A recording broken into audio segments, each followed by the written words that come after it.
On this episode of Roaming with the Yazzies, we're going to talk about our family's 3,200-mile trip to Colorado Springs to see One Republic.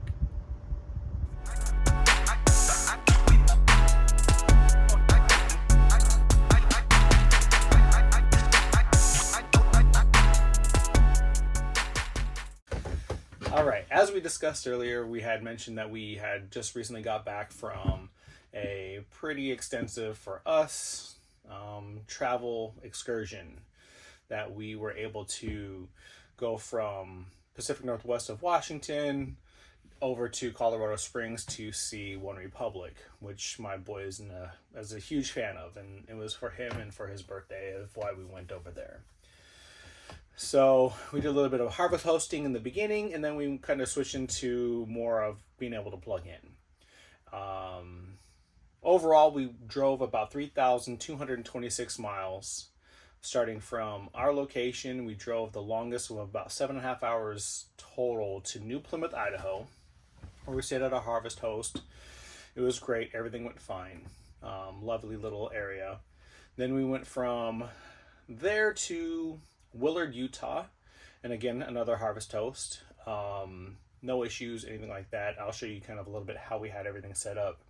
Originally, we were sleeping here, my wife and I, on the dinette, and the kids were in the back, more so to be able to still have access to everything out here and then not disrupt the kids if we needed to come in and out. Later on, we decided, let's kind of go back to the original, have the kids out here, us back there, just because we weren't as active out here as we thought we were going to be. Plus, the whole bedding area took up quite a bit of space. The breakdown and the setup was quite intense. It took a little bit of time moving everything around. But, so we went from Willard, Utah to Palisade, Colorado, which again, we stayed at another harvest host. This one was a winery, nice place where we were able to plug in, which was fantastic. One of those nights we started having issues where I believe the batteries were dying. So our inverter started beeping. It was having issues keeping the fridge on. So in turn, we had to turn the fridge off overnight, which we were still able to keep cold. But having these little issues of not plugging in for about 2 or 3 nights became a little bit more of a bear than we wanted to. So luckily, the last half of the trip, we were able to just continually plug into our campsites. So then we went to Monument, Colorado, where we were about 15 minutes away from the Ford Amphitheater Arena in Colorado Springs area. And we were able to stay at a KOA, great little place. We were close to everything. We got to explore a little bit more in the Colorado area. Fantastic place. Wife wants to move there. I'm sold. It's a great place. But we went in August. We weren't there when it was wintertime. So that would be a big thing that we'd have to obviously contend with, would be the winter living.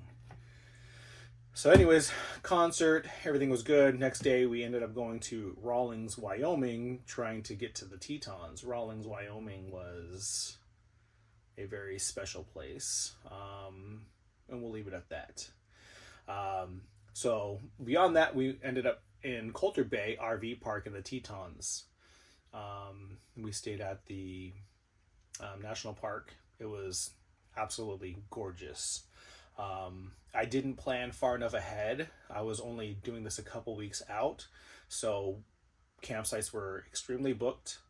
And unfortunately, we only had one night available for the nights we were looking for, so we only stayed there one night, which was very unfortunate because it was a very great place, and we hope to get back there. I've heard there are some applications out there that you can download that will continuously search for the nights you're requesting at certain locations, and if there's any reservation cancellations, they'll let you know, so you can kind of jump on it. I haven't tested any of those yet, but I heard they're out there.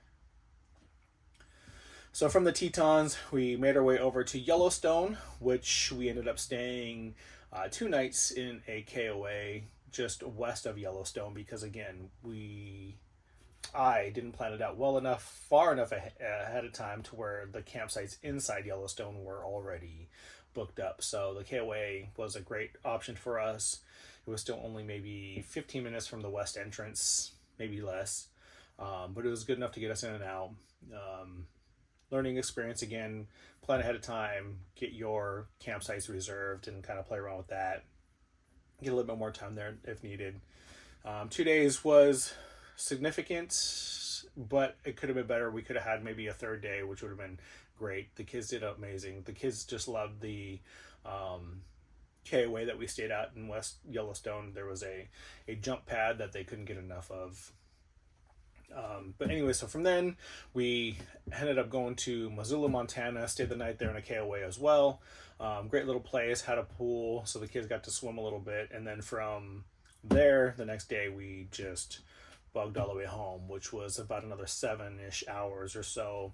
Drive time, obviously we stopped in between then and there just to get the kids out, stretch their legs, play, get some lunch, food, whatever. So please stick with us along this journey as we will try to document our entire journey from going from hopefully this into a travel trailer. Which one, we don't know. We have our sights set on a couple of them. But we definitely want to be able to provide a little bit more content, and that way, in case anybody else is in the situation where they're looking to kind of have their family grow into a unit instead of being outgrown right away, that hopefully this will be able to provide them a little bit of help to ease their trouble into making that leap into fully committing into an RV life. Thank you, and if you like, please hit that thumbs up. Have any comments, please drop it below. I'll be more than happy to answer any comments or questions that you have. Thank you.